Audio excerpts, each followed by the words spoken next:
Hey there, welcome back. It's Victoria, and in today's video, I'm going to be going over all things Robo-advisor. So if you're new to the Robo-advisor space, be sure to stay till the very end because I'll be sharing with you how much I personally have made investing in these platforms for 5 years. If you found this video helpful or insightful, definitely give me a thumbs up and be sure to subscribe to this channel and turn that notification bell on because I post about personal finance and investing every week. First, I'll go over what robo-advisors are. Then I'll be explaining the top 2 robo-advisors on the market right now, which is Betterment and Wealthfront. The differences and similarities between the two, which one you should invest your money in. But be sure to stay till the very end because I will be sharing how much I've made in my portfolio. What are robo-advisors? You can invest your money on autopilot with robo-advisors. They're pretty much advisors that decide what to invest your money in. Think about the different types of algorithms that help determine what type of YouTube videos shows up on your feed. The same thing happens for robo-advisors. They determine with their algorithms what type of investments they should put your money towards, depending on your risk tolerance and your goals. What's so great about robo-advisors is that robo-advisors do invest your money into ETFs and index funds that are already available on the market. You may know a lot about DIY advisors such as Fidelity, Vanguard. You have to do your own investigations into what ETFs you may be interested in purchasing and their fees and their respective costs. Versus a robo-advisor is someone who actually does the investigation research for you and automatically invests your money into different types of asset classes. And the biggest difference between investing in these robo-advisors versus your own ETFs through Charles Schwab or Fidelity is the management fee. For your traditional brokerage accounts, investing your own ETFs, you only need to pay an expense ratio for each ETF that you purchase. But with a robo-advisor, you will need to pay the expense ratio and also a management fee for the company to manage your account.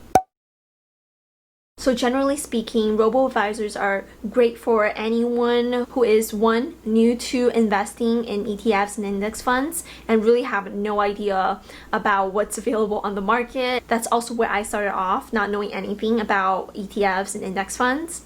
It's really great for people who have no experience and then learn as you go and then later on potentially making your own decisions on what to invest in.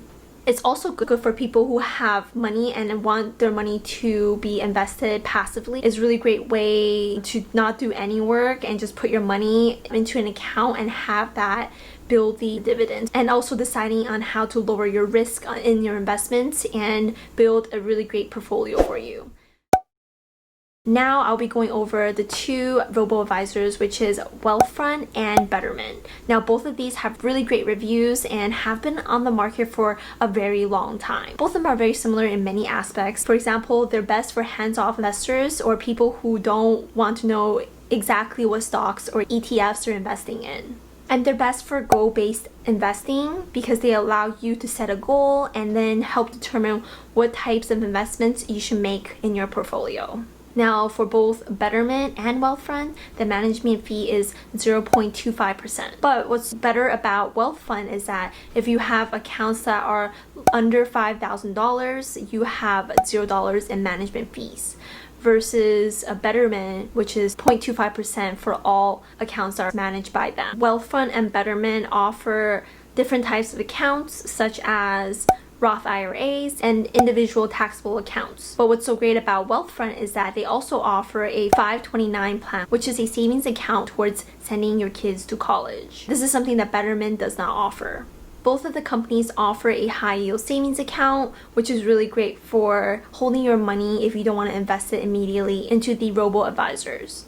Both of them are high in their high yield savings, but they're slightly lower than some of the other high yield savings accounts I talk about in this video. But they're definitely a lot higher than your traditional savings accounts. Both Wealthfront and Betterment offer rebalancing, which means that they reallocate your assets if, for example, one asset class is increased so that they can reset and reestablish your original asset allocation. By doing this, they keep your tolerance for risk at a comfortable level. Another thing that both Betterment and Wealthfront does is tax loss harvesting. Now, tax loss harvesting is selling off certain assets at a loss to offset any capital gains for tax purposes. This way, they're limiting your short-term capital gains, because short-term capital gains are generally taxed a lot higher than long-term capital gains. Instead of being taxed at a, for example, 40% rate for short-term capital gains, you could be taxed at a 15% for long-term capital gains. This is a big difference in how much you can actually gain from your investments. The Wealthfront investment covers US stocks, foreign stocks, emerging markets, dividend stocks, real estate, and natural resources, as well as emerging market bonds, security, and US government bonds. They typically have a portfolio that includes 6 to 8 asset classes. Betterment is one of the very few robo-advisors that does not require a minimum deposit. Like many robo-advisors, Betterment bases its portfolio theory on diversification. The company uses ETFs that represent about 12 asset classes, depending on your risk tolerance and your goals. You can see both Betterment and Wealthfront are very similar in its offerings. Now that we know the differences between the two, what are my recommendations for which one to invest in? It really depends on your situation. If you are considering investing over $100,000, Betterment is a better option because they do have a unique tax loss harvesting that is unique for accounts that are over $100,000. But do remember that this does increase the management fee from 0.25% to 0.40%. If you're considering investing and saving for your children's college tuitions and costs, then the Wealthfront comes first because they do offer a 529 plan that is geared towards savings for college. Now for the big review. Before I get into that, be sure to like this video and subscribe to my channel. I do post about personal finance and investing weekly. I'll be sharing with you what my account looks like, how much I've earned from holding my money in my Betterment account for the past 5 years. Now, I won't go into too much details and I will save that for another video. And if you're interested, please let me know in the comments and I might consider showing my whole portfolio and what I've invested in to Betterment. But high level overview, one of my accounts has yielded a time-weighted investment return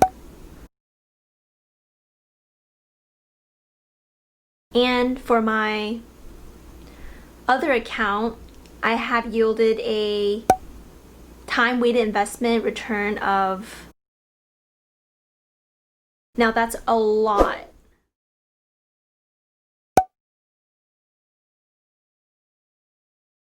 That's definitely a lot more than I had expected. And I think depositing my money passively into this account really helps it grow a lot in the long term. If you enjoyed this video, please give it a thumbs up and be sure to subscribe to this channel. It really helps support me in making these videos for you. And if you want to make some extra money on the side so that you can put towards Betterment or Wealthfront, definitely check out this video where I talk about some of these side hustles that you can do right now from home and on your computer.